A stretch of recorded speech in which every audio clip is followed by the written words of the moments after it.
I'll be pushing my body and mind to the limit. What's happening mile 11 through 15? Ned Fulmer has officially tried to make a comeback, and it's going horribly. Seriously, as if Ned couldn't irritate people any further, he's back, and the internet is once again in disbelief. You'd think after the massive cheating scandal that destroyed his career and reputation, he'd take some time away from the spotlight, but nope. He's diving headfirst into the same exact kind of content that made him famous, the kind that people now associate with his downfall. And the worst part? He seems completely unaware of how out of touch this looks. From random wrestling appearances to a tone-deaf podcast and now a full-blown Try Guys style show, Ned is doing everything but reading the room. What's supposed to be a redemption arc is quickly turning into one of the most bizarre comebacks YouTube has ever seen. And the deeper you look into his new projects, the more it feels like Ned isn't just chasing relevance, he's chasing the same fame that slipped through his fingers years ago. Asterisk. Let's start with the most random thing ever. Ned Fulmer, once the family guy of YouTube, suddenly appearing in a wrestling ring under the name Nasty Ned. Yes, that really happened. At a small AEW event in Florida. No announcement, no explanation, just Ned in the ring trying to look like he belonged there. The clips immediately went viral because people couldn't tell if it was satire or a cry for attention. The internet was roasting him left and right, calling it a humiliation ritual and the weirdest rebrand ever. Many thought it had to be a PR stunt or a scene from some upcoming video. After all, nothing about it made sense. Why would someone who lost his career over scandals suddenly start wrestling? But soon, it became clear. This was just one piece of a bigger and even stranger plan to reintroduce himself to the world. Asterisk, a few weeks before that wrestling stunt, Ned launched his podcast, Rock Bottom, which was meant to serve as his official comeback. The idea seemed obvious. The title alone screamed redemption story. He positioned it as a space for people who had been canceled, battled addiction, or hit their lowest points to come together and share their journeys. But almost immediately, the internet wasn't buying it. Listeners said it felt less like accountability and more like self-pity. His first guest was his ex-wife Ariel, and their conversation made things even worse for his public image. She made it clear they were no longer together romantically, and that forgiveness wasn't on the table. Instead of sympathy, people felt secondhand embarrassment watching a man who had publicly destroyed his marriage, trying to market that pain as content. His attempts at vulnerability came across as performative. The comment sections were flooded with disbelief. He really thought this would make us feel bad for him. One user wrote, "The podcast didn't bring redemption. It reopened old wounds. And just when people thought Ned might quietly fade away, he dropped a trailer for his next big move, a new series that looked eerily familiar. The concept? He'd try new things, push himself out of his comfort zone, and learn from professionals, basically. A carbon copy of what the Try Guys have built their entire brand on.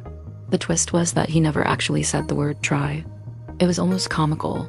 Like he thought avoiding that one word would somehow make people forget where the idea came from. In the trailer, he's cooking, skydiving, and even joking about helping others find love, which, given what he was canceled for, felt like an intentional slap in the face to the internet. Everything about it screamed Try Guys without the Try Guys. Viewers immediately called him out. One comment read, "You can take the guy out of the Try Guys, but you can't take the Try Guy out of the guy." Another said, "This is so tone deaf, it's actually impressive." Asterisk, the backlash was instant and brutal. People weren't even angry anymore. They were tired. Every post Ned made was met with thousands of comments mocking him. He should try humility. He should try a real job. He should try fidelity next. The sarcasm was endless. Viewers felt like he was trapped in this endless loop of trying to win back a spotlight that no longer belongs to him. What made it worse was how expensive the whole production looked. Fans pointed out that these kinds of videos, full crew, professional editing, multiple camera setups, don't come cheap. And that led people to wonder, who's funding this? Why would anyone back a man whose name has become synonymous with scandal? Others said this new show felt like an ego trip, not a creative project. He just can't accept being irrelevant, one person wrote. And honestly, that's exactly how it comes off. As if Ned is determined to prove that he can do the Try Guys without the Try Guys, even if no one's asking him to. When Ned posted the trailer, he wrote this long caption about wanting to make people laugh and learn new things, calling the series part of a bigger mission to build a more curious world. He described it as his way of inspiring people to get out of their comfort zones, but to everyone else,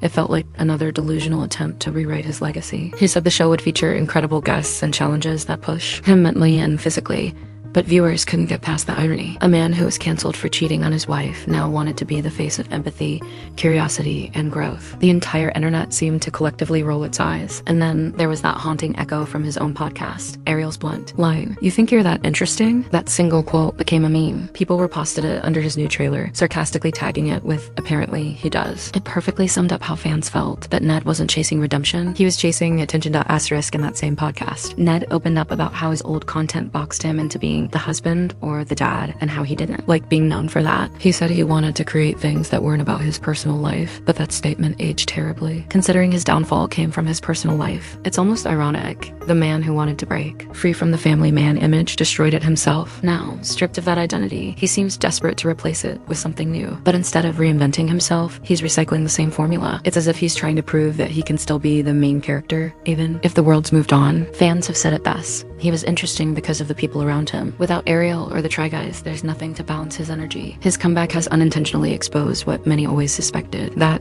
Ned wasn't the heart of the Try Guys. He was just along for the ride at this point. It's hard not to feel like Ned's comeback is doomed before it even starts. His projects don't feel like growth. They feel like reruns.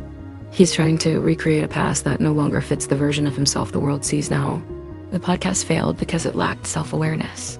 The show is failing because it lacks originality. And worst of all, his approach feels transactional, like he's trying to buy forgiveness through production value. What makes it even sadder is that people have actually offered him grace before.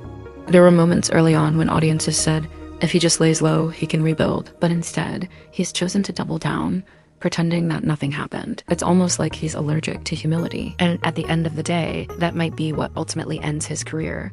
Not the scandal itself, but his inability to learn from it. Asterisk, if anything, Ned's comeback shows how tricky internet redemption really is. The public doesn't hate growth, they hate delusion. We've seen creators come back from worse, but only when they show genuine change. With Ned, every move feels like a performance. He's not rebuilding trust, he's repackaging his ego. And maybe that's what Ariel saw when she asked that brutal question.